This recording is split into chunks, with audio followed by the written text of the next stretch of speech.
itanugay na natuon sa pulong sa Diyos. We know sa mga story sa Bible. Pero ini nga subject or ini nga passage, walang kawagin na tackle. Especially sa doon sa mga kabataan. Actualita, sa mga story sa Bible nga importante. Ang 1 Samuel and 2 Samuel, tamo sa istorya, especially istorya ni David. So, we will learn this morning, the title of our message is Humility over Authority. Humility over authority. So, we have the authority, but the Lord wants to have us humility. Amen? Amen. Authority nga mag-preach sa pulong sa Diyos. Authority nga gigamit ka sa Ginoo nga magpangalaga. Pero ang mabangkot kung may humility ka sa imong Christian life. Si David, in place ng Ginoo, David was placed by God in majesty. Si David, gintugutan sa Ginoo, ginbutang sa Ginoo dito sa Kingdom of Israel para manginhari. So let's look at 2 Samuel. Balikan ta ang istorya ni David in order for us to understand sa ginatawang humility. Sino si David? 2 Samuel chapter 5. Para mo sa chapter 12, diri kita sa chapter 5. Ang abasang Bible diri sa chapter 5, verse number 4 to 5. Okay, chapter 5, verse number 4 to 5. The Bible says here, David was 30 years old when he began to reign, and he reigned 40 years. In Hebron, he reigned over Judah 7 years and 6 months. And in Jerusalem, he reigned 30 and 3 years over all Israel and Judah. Sa verse number 10, makita nyo, and David went on and grew great, and the Lord of hosts was with him. So, ang Ginoo, ginukdan niya si David. Ang Ginoong Diyos, ginukdan niya si David. Ang makita natin, and Hiram, king of Tyre, sent messengers to David, and set artists and carpenters in masons, and they built David an house. So nakita natin, nagkabasa sa Bible, and David perceived that the Lord established him king over Israel, and that he had exalted his kingdom for his people, Israel's sake. So nakita natin, David was placed by God in majesty. So si David, kintugutan sa Ginoo, kinputang sa Ginoo sa Israel para mangin hari nila. Amen? Ang Ginoo ang nagabutang sa tao sa iyang kadalaghan. Kung diin kasubong, ang Ginoo na ang nagbutang sa imo. Amen? And then nakita natin, si David, isang pahari na siya, si David nakasala. Kung makita natin sa 2 Samuel chapter 11, ano sala ni David? So, hindi po silingon, galing nga anointed ka sa Diyos. Hindi ka na lansing na ito, huwag kasalanan. So, mo na ganyan, basang Bible ka na, siya nga nagatindog, mag-andam siya, o galing, basig matumba siya. Right. Makita natin na. So, kita nga rapa sa Ginoo na kon, andam ta sa kon nga ginawik bilang mga Kristohanon basing matumba tao kung makatangat sa ginatawag alaglagan. So, si David sa 2 Samuel chapter 11, if you would, verse number 2 to 4, 11 to 4, ang basa pulong sa Ginoo, and it came to pass. So, balikan na to ng istorya, may battle or may war ang Israel. Ang si David may pabilin sa iya nga palasyo. And it came to pass in the evening time that David arose from out his bed. Gabi na nagbukaw siya and walked upon the roof of the king's house. Si David nagpabilin sa iyang balay. He walked upon the roof of the king's house, and from the roof, may nakita siya nga babae nga nagapanigpid. And the woman was very beautiful. Gwapa nga, babae tulog upon. Nakasa nga ako nga mistro sa Bible, beautiful pero tulog upon. Tulog upon. Ang balang, and David sent and inquired after the woman. Si David nagpadala sa lukuon. Nagip, o si Saon ko si po atong babae. And one said, it is not this Bathsheba, the daughter of Eliam, the wife of Uriah the Hittite. May bana ang babae. At si David, nagpadala sang messenger. Mabaka nga messenger ganit mga nagkakambal kung anong gusto ka palun sa ari. Kaging kuha si Bathsheba. And she came in unto him, and he lay with her, for she was purified from her uncleanness, and she returned unto her house. So si David, in other words, si David, kinukuha niya si Bathsheba, ang nakupod sa kay Bathsheba. Agang basang Bible, si David, kung takawon na to, ang uning mga verses, David took Bathsheba to commit adultery. Niya adultery, kasi si Bathsheba may bana. So makita na to, and then, ang sala ni David, hindi lang adultery, sa verse number 15, ang basang Bible direct, sa chapter 11, verse number 15, and he wrote the letter, saying, sinong bana ni Bathsheba? Si Uriah. Set ye Uriah in the forefront of the hottest battle, and retired ye from him. So si Uriah, ginpadala ni David sa battle. Ang una, kung masako na ito, ginasugok niya si Uriah na magbalik sa balay nila. Okay? Para mapupod kay Bathsheba. Pero si Uriah, hindi siya gusto ay may away. Gusto niya ipadala sa battle. So nagsulat si David, gintugutan na si Uriah madala sa battle, at sa battle, ginbutang niya si Uriah sa pinaka-budlay. Digto niya sa kates, battle, na kung sa diin, digto ang mga balyang nga soldier. Agang bali ni David kung mag-away na, atras ka mo. Retire from him, that he may be smitten, para mapatay siya, para maigo siya, para mapilasan sa end time. Kita niyo? Si David caused Uriah to die in battle unjustly. Magabaka na yung unjustly, hindi si David naging patas kay Uriah. Gintugutan niya nga si Uriah mapatay sa battle, sa pinakabudlay nga battle. Pero sa aton inbasa sa 2 Samuel 12, 1-20, ang sa Bible, David shows us his humility over his authority. Si David nagpakita sa pagpaubos. In spite na siya hari, in spite na siya may mga kasalanan, may mga gebra sa mga kasalanan, hindi ka na magpaubos na rin mo. Pero si David nagpakita sa humility over his authority. Hari siya, pero nagpaubos siya. Ara sa sababaw, pero nagpaidalong siya. So kita natin, we must humble ourselves like David. Magpaubos man kita sa naton kaugalingon kaangay kay David. So kumangkot how? May ka 3 humble characteristics of King David that we must have. Ano ini nga mga characteristic? Una gid, kinanglan ari ni sa akon, gusto ko maging humble, gusto ko pinaubuson ko, dapat ari ni sa akon. Ano ang number 1? The sensitivity of his ear. Magambang ini nga sensitivity gani, ang ginatawag ni, kung may microphone, kung pinduton ko kung sensitive, ang microphone nag-echo. Sensitive. Ang dulonggan ni David is sensitive. May sensitivity. Amen? Makapos ang balang. Tama? Ang dulonggan nga, may sensitivity, makapos ang balang. Amen. Una din, makita natin the sensitivity of his ear, si David nga, David received the prophet. So verse number 1, and the Lord said, Nathan, sino si Nathan? Prophet Nathan. Unto David. Makita natin? Tagabas ng Bible, sa pag-send sa Ginoo sa prophet kay David, and he came unto him. Nakadangat gid siya sa kay David. Pwede si David nagpalipat, nga wala ko din. Pwede si David, punggan niya. Hindi ko papasok na si Nathan.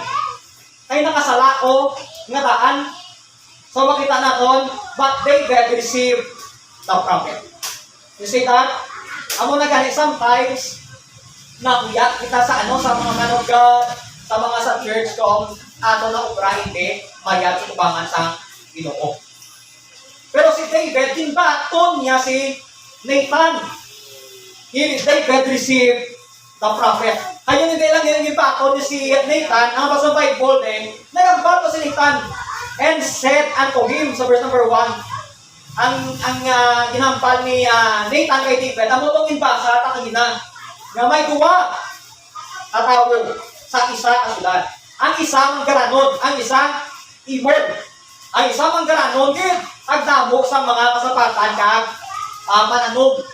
Agama sa Bible, may arak man, isang tao, imol. But the poor, pero imol, wala gid.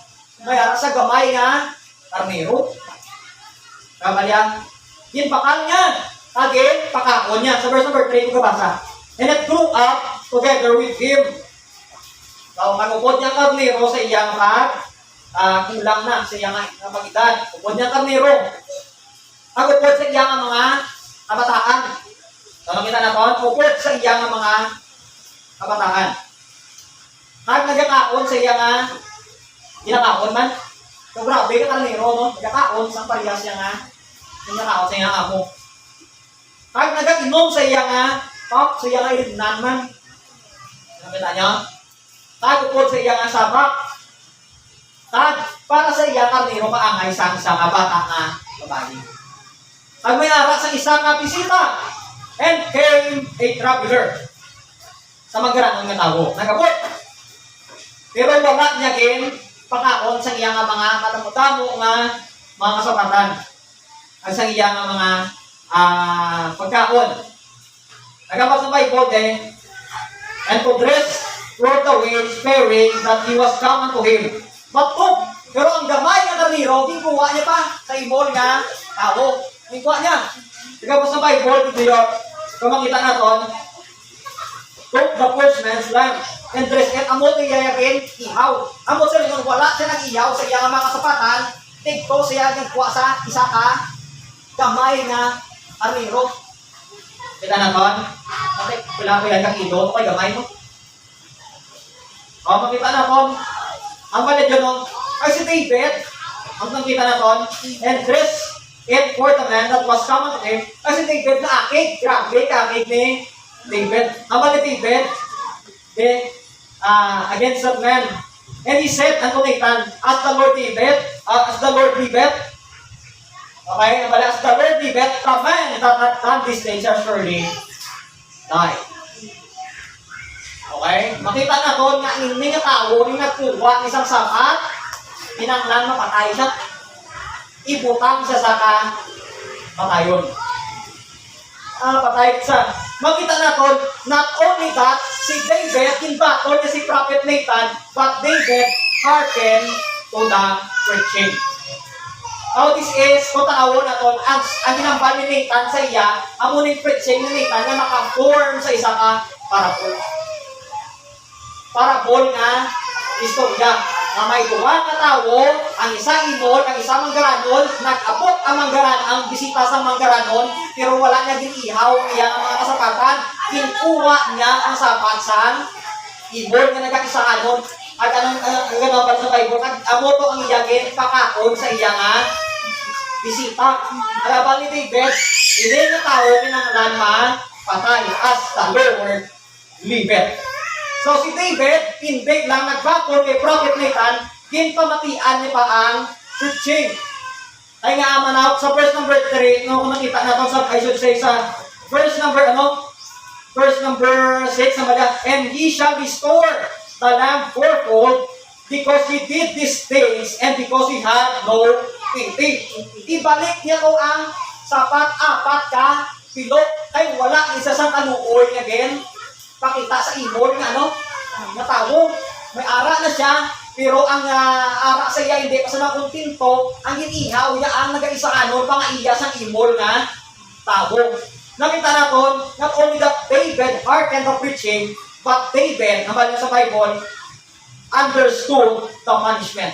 This man shall surely die. Kita natin, ang preaching, importante ka Tama, importante katama nga pamatian.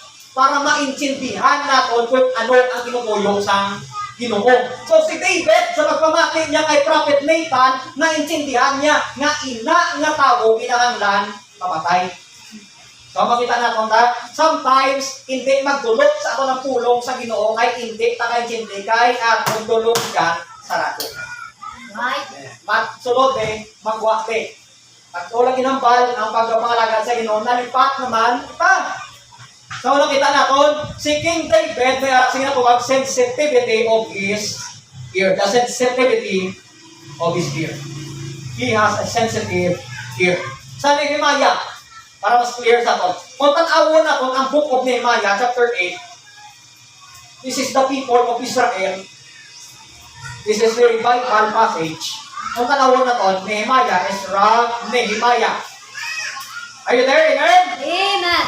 So, Nehemiah chapter 8, ang sa pulong sa Diyos, the rest, chapter 8, verse number 3, and he read, si Ezra na nagabasa, therein before the street that was before the water gate.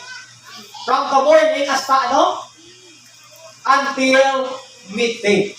Hasta sa tunga-tunga sa adlaw. Alin sa aga, hasta sa tunga-tunga sa adlaw. Before the men and the women. And those that could understand, anong word na yung gamit?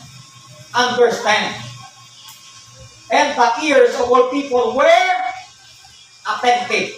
You say that the word attentive, sensitive sa ilang pamatian, nag-pay attention. Unto the book of the law. So makita na itong Kristo kanon, para ang tao may mapainupuson sa iyang kabuhay na tagipusoon kinang sensitive iyang talinga. Amen? Amen. Ay kung budlay ka kang balan, budlay ka man tuntungan.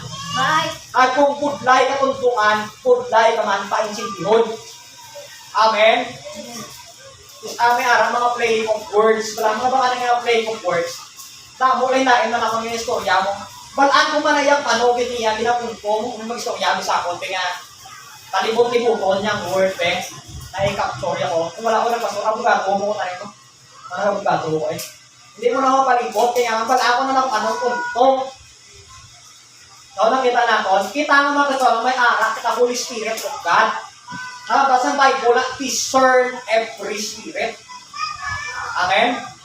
I-discern mo kung sakto, iyakin ang balon. Hindi. Sometimes, kung magputay, ganit kastuanon, ganit kung tulungan mo, hindi na sa magtulog, hindi sa mo. Right.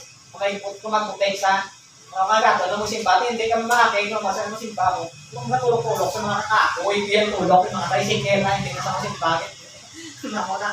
So, mas yung direct pa lang. So, makita na kung sensitive dapat Kristuhanon ako nga lunggat. Amen? Right. Anong bang Jesus Christ? Matthew 11:15. Matthew 11:15. Ano ba sa pulong sa Ginoo din?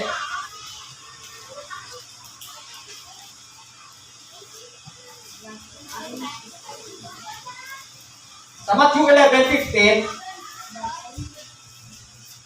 simple mo lang yung verse. Kasi may reverse yung lang na. He that hath ears to hear, let him hear. See that? Kung may turunggan ka, mamati ka. You need to have, like David, the sensitivity of his ear. That's number one. Ano ng characteristic ni David? Si Nathan siya ganyan para maghambal, ay hari saya. You see that? Salamat po, walang ihari sa mga member. Puro, hindi na hindi nyo masaway. Ano na ganit, yung nabataan na ganit, isa hindi pa masaway, yung mga kinabat ko na ganit, hari pa yan. Yung mga balan. Pero si David, mas kinahari siya, mas may authority siya, pwede niya papatay si Nathan, nagpamati siya. Nakita na to? Mas kinahambal pa, sa superior sa kay Nathan. Amen? Hindi ko tuluin. Huwag siya nagambal sila. Hindi ko magambali. Ako ding hari, huwag ka nakakilala nga isa ko lang kakawag sa soldado. Kung mapatay ka, na propeta ka, wala naging hipo ni King David. Nagpamati siya. The sensitivity of his ear. And then secondly, not only that, para makita ang humility over authority sa kabuhay ni David, makita man natin sa iyang kabuhay ang the softness of his heart. Ang kahumok sang tagipusoon ni David. Amen?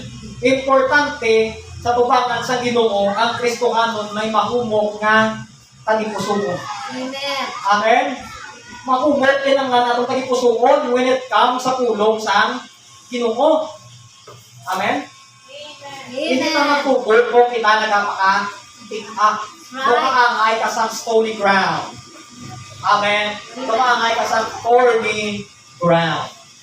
Nagabay lang at tubog, nag-agi ang problema, ang kalibutanon, ang cares of this life, nalaya na ang nabatian. Natulak na, nalimtan na.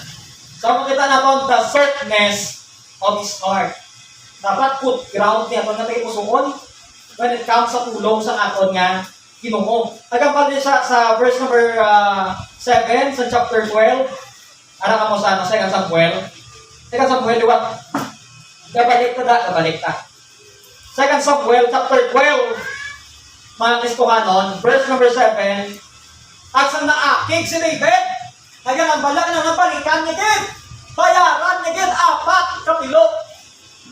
Kita naton. Ang balinitan, balang nung mga balya. And Nathan said to David, Thou art the man. Ikaw na, David. Ikaw nga tao. Nakita naton? Pag si David, makita naton din pag hindi lang thou art the man. Damo pag ginambal si Nathan. Katayo ko sa wayon ta. Ang damo sugpon. Ngakig ta. Kaya ba kayo pilipin na bala? Ito, ba ka mga plaka, bigay nyo ko sa way. Ngakig ka na kayo damo mo, may sugpon mo. Ginkigan ka na gani eh. Gin specified pa din. So, nakita na to. Pero tanawin na to. Ang balya, thus saith the Lord God of Israel. I anointed a king over Israel, and I delivered thee out of the hand of Saul. Kin-anoint ko ikaw ang hari sa Israel. Ginbuligan kita sa kamot ni Saulo. Ang balya, and I gave thee thy master's house, and thy master's wives into thy bosom, and gave thee the house of Israel and of Judah. And if thou had been too little, I would moreover have given thee unto thee such and such things. Wherefore, hast thou despised the commandment of the Lord. Di pa nga mayo, mga David, but thou hast despised my commandment. Ang kaligyan sa Bible, dyan kung kasakon na ton, the commandment of the Lord, and do evil in his sight.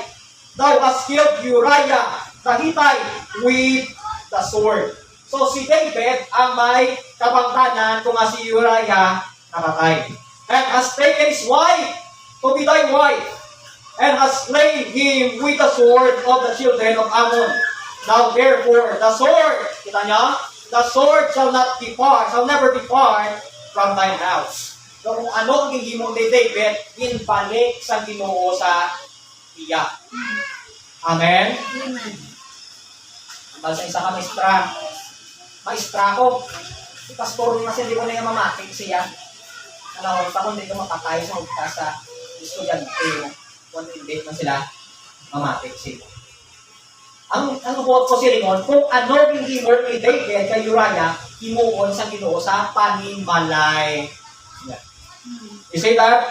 Ang balit sa Bible, yun, because thou hast despised me, I again despise mo ko, ipasipalangan mo ko, thou hast taken the wife of Uriah, the Hittite, to be thy wife.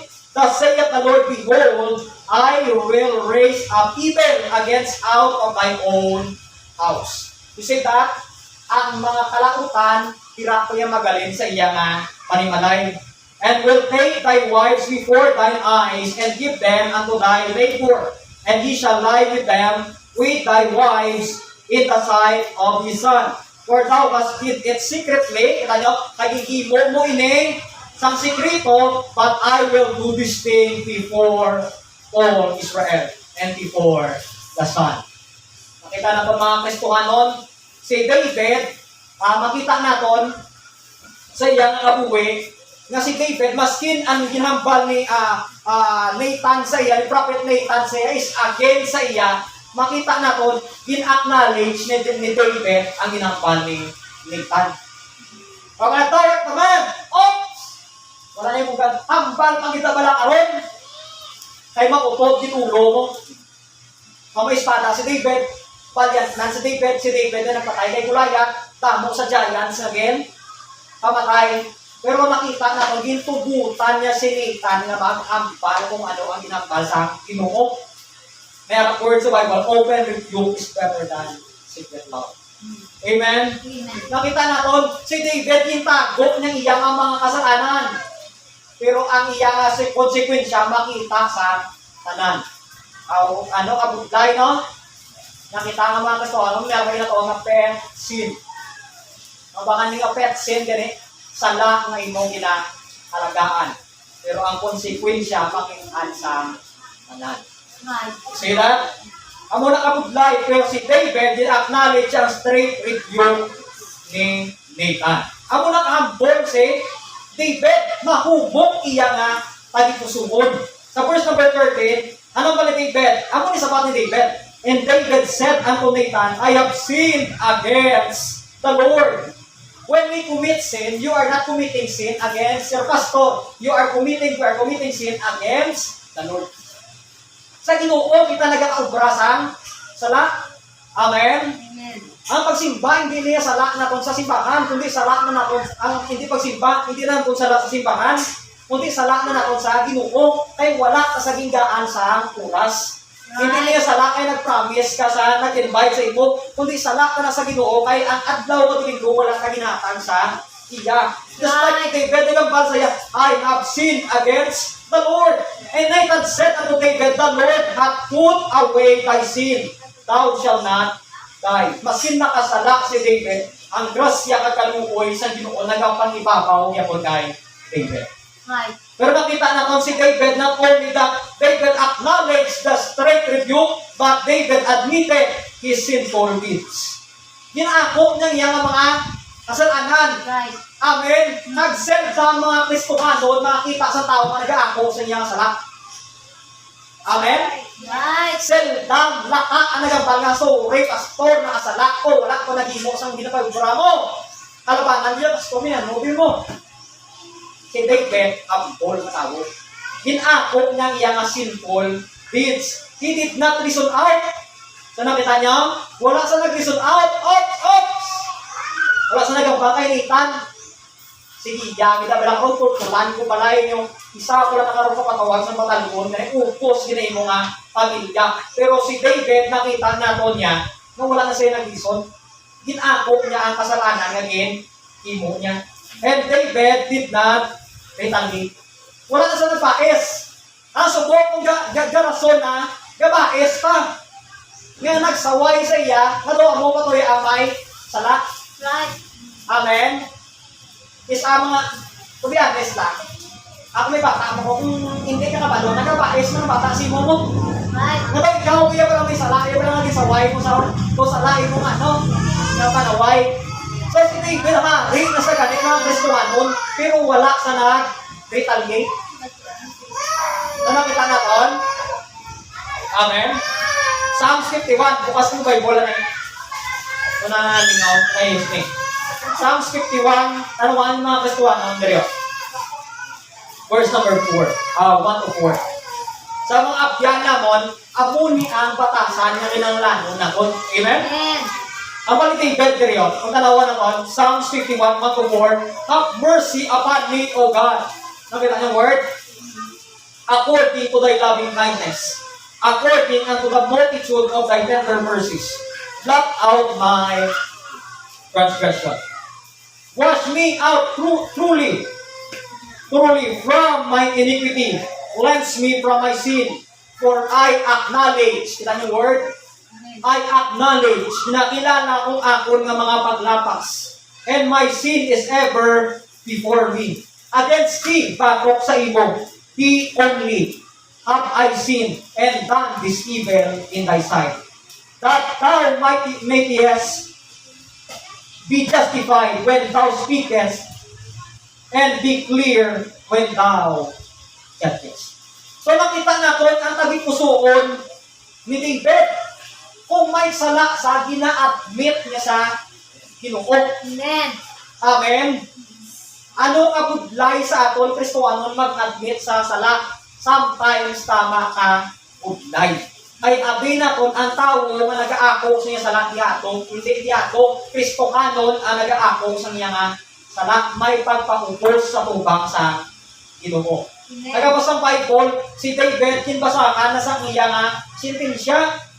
Kabalo mo ang kasalanan, may consequence. Right. Ang Ginoo hindi bulag sa mga nakita, sa mga ginimo sa tao. Our sins will have consequence. Kung ang believer ka nakasala ka, may konsekwensya na.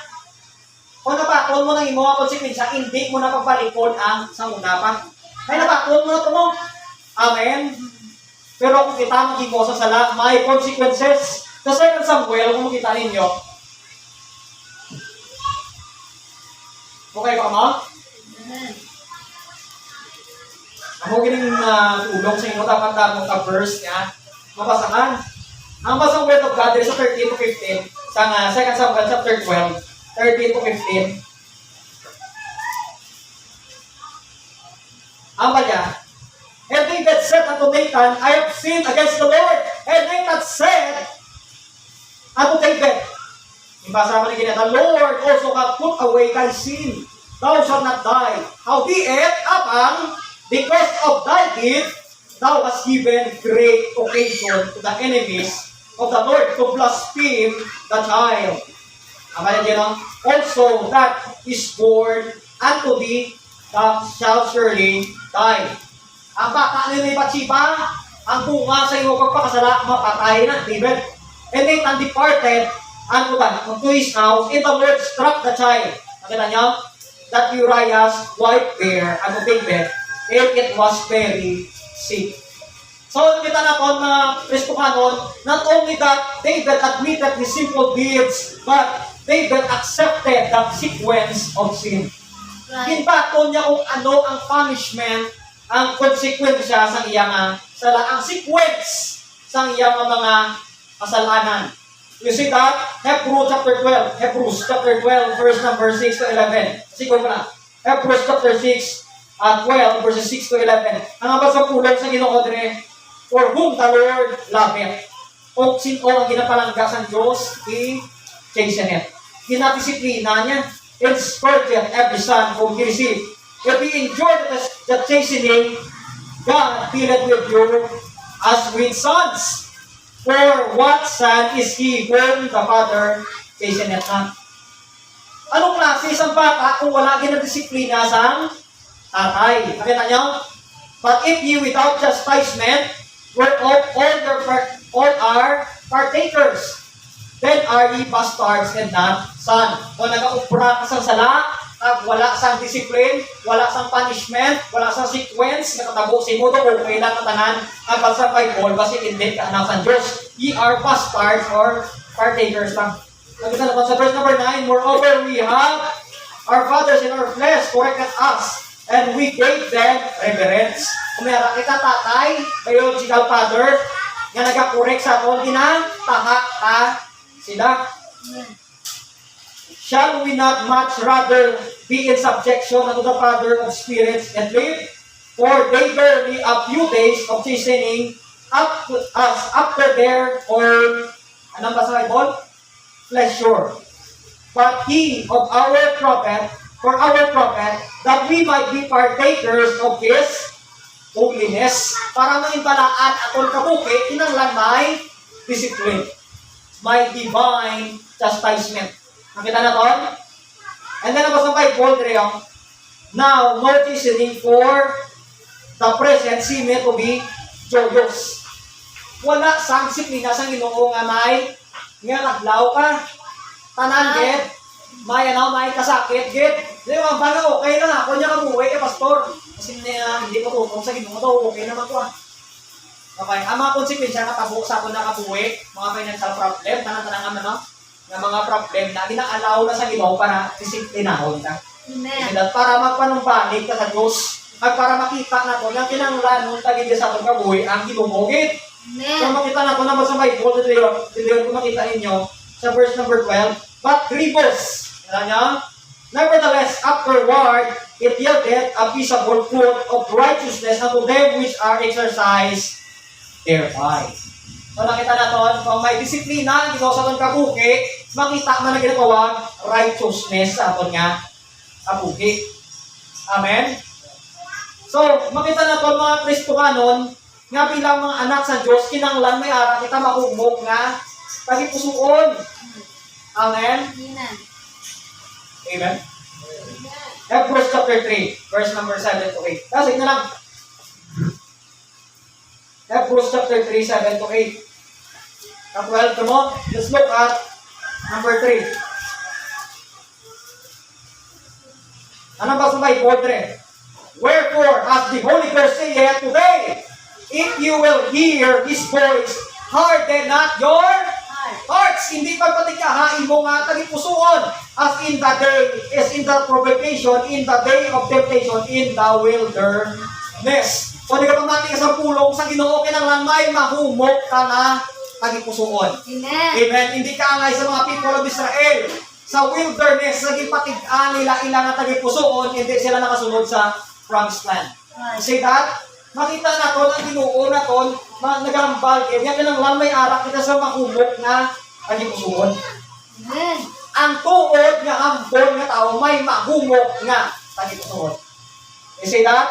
Kung tig-ain mo tagipusoon, how can you say na ikaw hambon nga tao? And then thirdly, last, amen? Amen. Last na lang, pwede mo amen? The submission of His acts, or in His acts. Ang submission sa iyang atag, ginawi.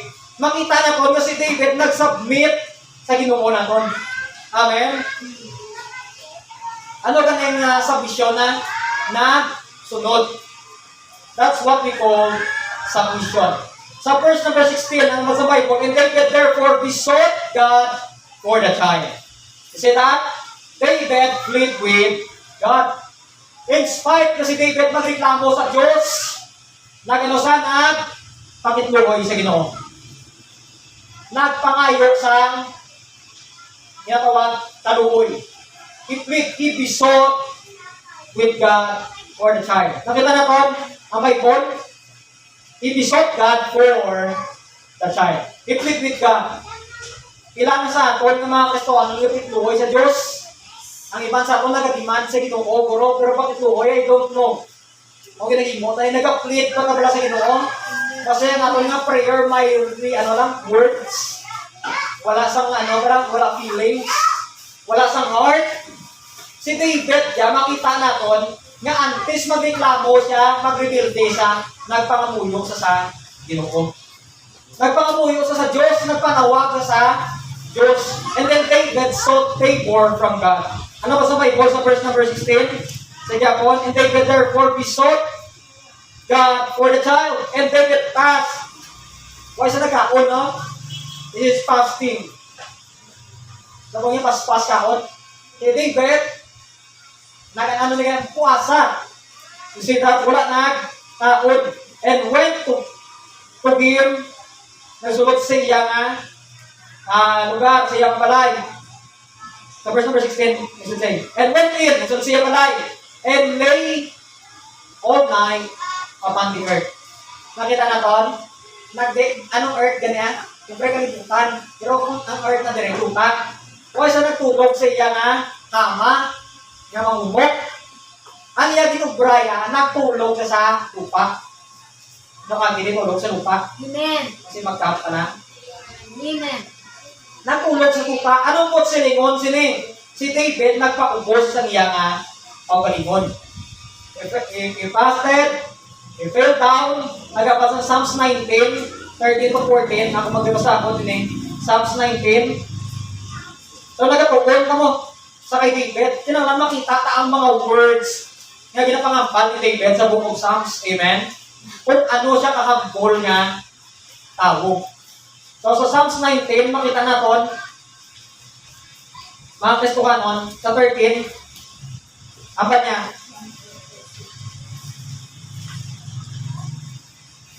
13 to 14, ang batang Bible dre, kept back thy servant also from presumptuous sins. Let them not have dominion over me. Hindi niya kinanglan ang salamag kumalak sa akon. Then shall I be upright, and I shall be innocent from the grave transgression. Let the words of my mouth and the meditation of my heart be acceptable in thy sight, O Lord, my strength and my Redeemer. Nakita natin si David, may ara siya sa mahumok nga tagipusoon, may ara siya sa submission sa iya nga pagkinawi. Si David nag-pray din sa Ginoo. Di mabudlay ni nga gesture. Amen. Nya kang Ginoo nagapanawag sa aton, nagaistorya sa aton. Sa una nga time nagagita, sila nagasuksok, sila ganyan sa sako. Pero subong kita nga mga Kristiyano niya matik-a. May isa ka pastor na nagambal nga paano ka gamiton sang Ginoo kung hindi ka gali ka balo magpatiko sa tuhod mo.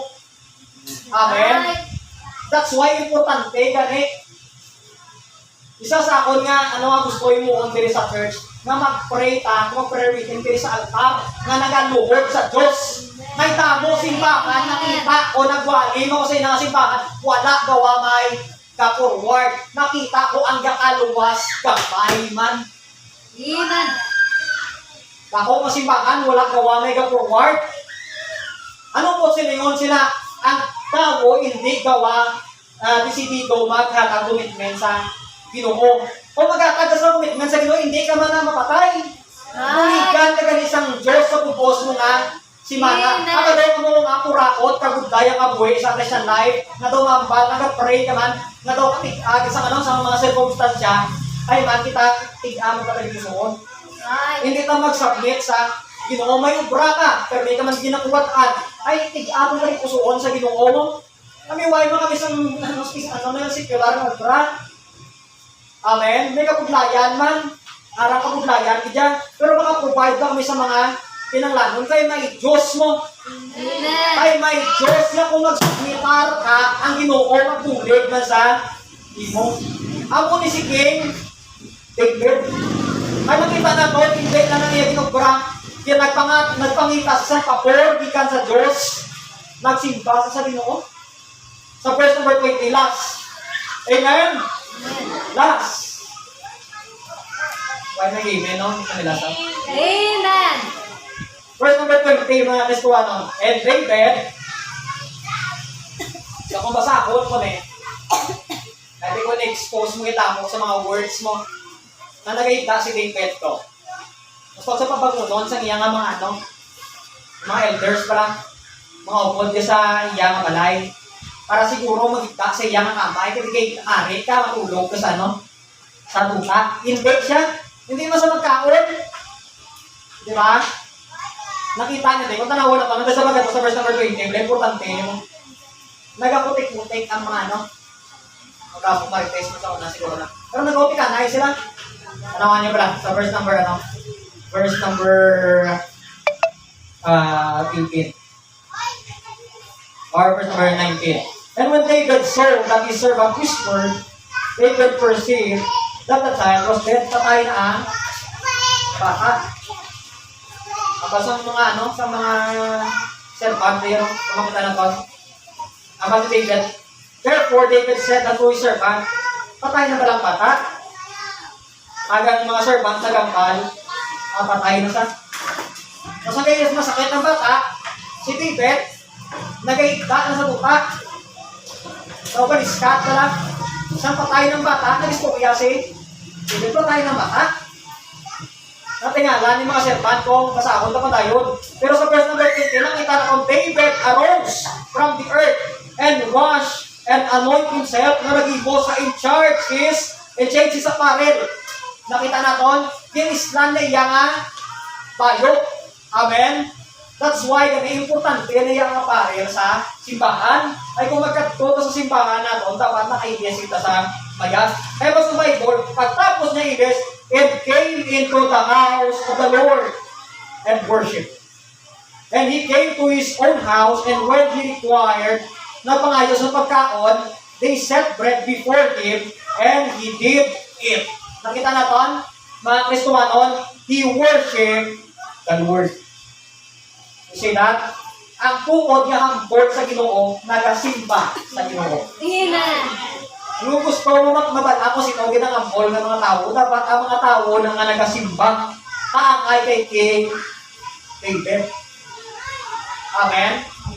Kaya hindi ako magbutang sa mga panguna-una nga, kung magsimba ako pa karoon, ako bituya ko rin yung maiguan niya karoon niya.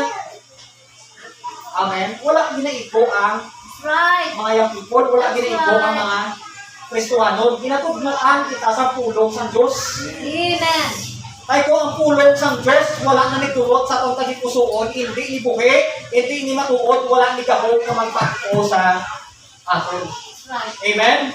James chapter 4, last verse. James chapter 4. Harap ka mo? Amen. Are you okay? Amen. James chapter 4.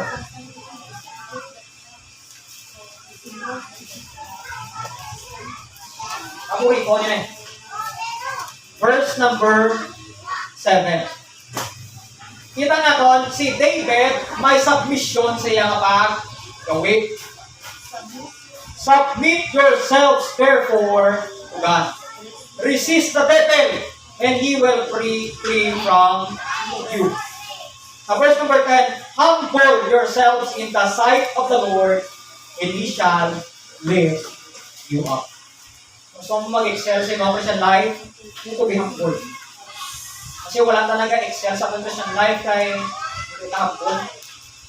Kasi nila ako paniwat sa ministry, palpak, yapon. I mean, wala pala sa result. Wala talaga paubos sa Ginoo mo. Amen. So makita na to, humility over authority. Humility is the manifestation of Christianity. Tandaan din na confirm, mga Kristohanon, ang humility, amo niyang pagpahayag sa Kristyanismo. Ang pagpagiging mapainubo. So, if you are not saved and have no assurance of heaven, you cannot show biblical humility.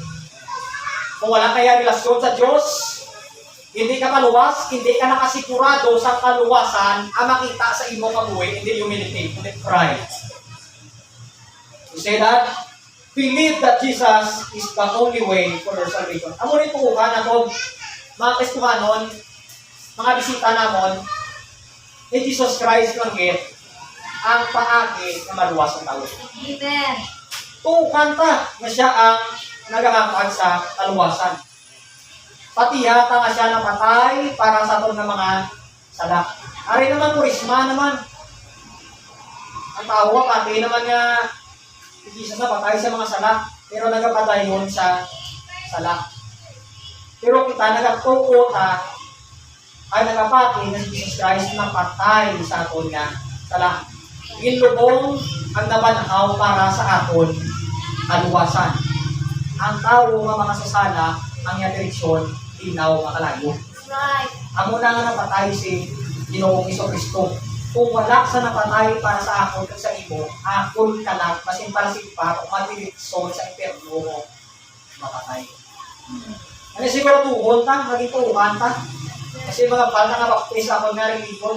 Kasi baptize pwede ka magpa-impierno kung wala ka relasyon sa Ginoo. Amen. Hindi baptize na nagbuwas. Amen. Baptize si baptize. Hindi baptize si baptize, pastor. Maski na baptize ka, kung hindi ka luwas, napasat ka lang. At ang baptize na ginambala ko, hindi kinaya makaluwas yan. Only the Lord Jesus Christ. Amen. Siya lang. Nari ko sa church, ay nagtuo ko na may napatay, dilubong at nabanhaw para sa akong kaluwasan. Para magpalangit akong kalang. Ano hindi mo, pastor? Inako o maako isa kapaka sa sala. Ang akon sala, may kabayaran, linaw nga, alayo. At intuungan ko sa bukos ng mga tagipusuon, kasi Kristo lang ang dalat sa langit.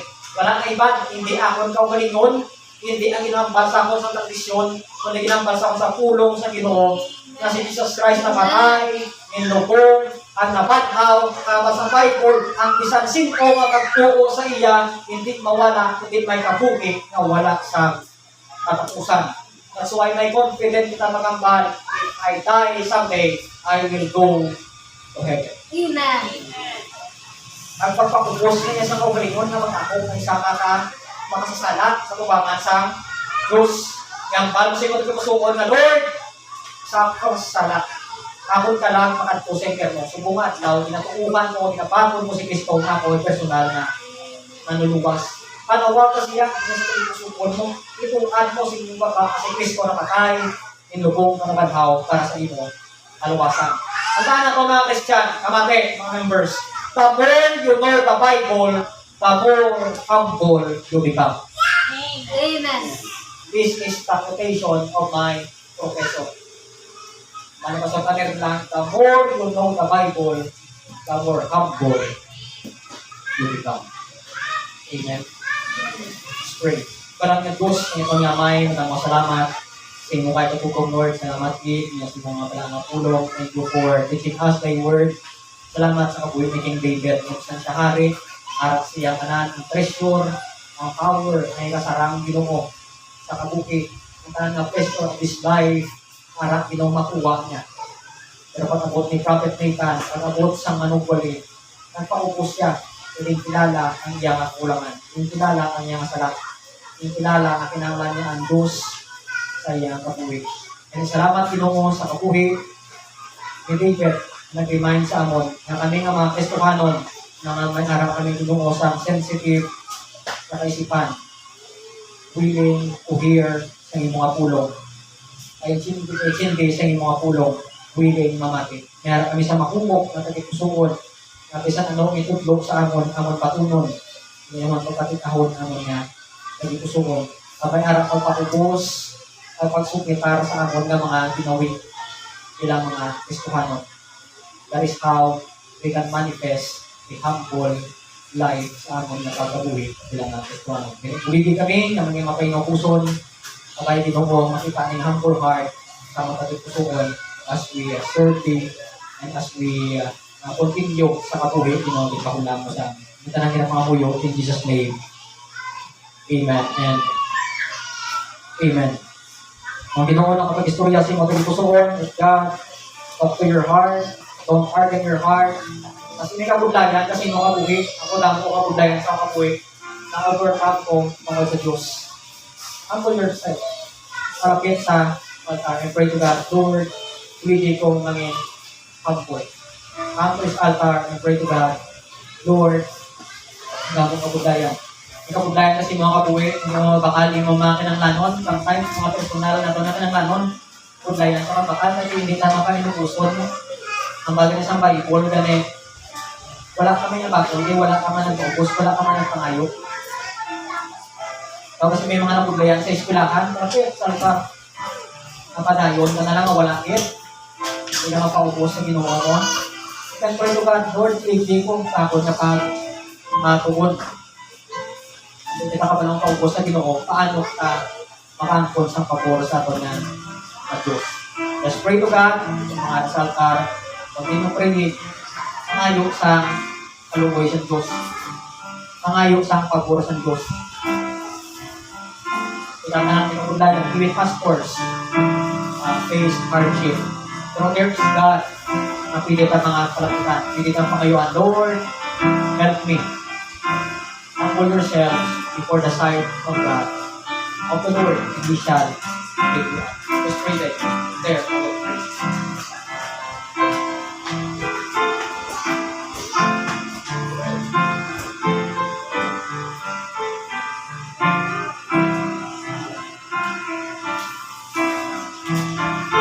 Sa palang ng Diyos, kung ito nga may nagpapasalamat sa mga tulong Lord sa mga buhay. We are grateful na ikaw nga Diyos. May ang tender mercy, may loving kindness. Hindi kami ginoo perfecto. Even harap na kami sa ministry, ginoo sometimes may tendency na magreklamo may mga budayan. Sometimes ginoo proud pa kami mas kaya na napapataan na kami. Pero ari kami sa iyo nga tubangan, sa ibang altar, nagpaupo sa mga galingon, nagkakilala, Mawala na kami sa kinanglan o Ginoo, kundi mo kaluoy, agi mo nga kapot. Kaya makulit sa mga Kristohano na nagprapit sa kaya mga commitment sa mga kapitan, ulit din sila nga pagkabuhi. Ulit kami natuton, in Jesus' name, Amen. Amen. So, praise the Lord, Amen.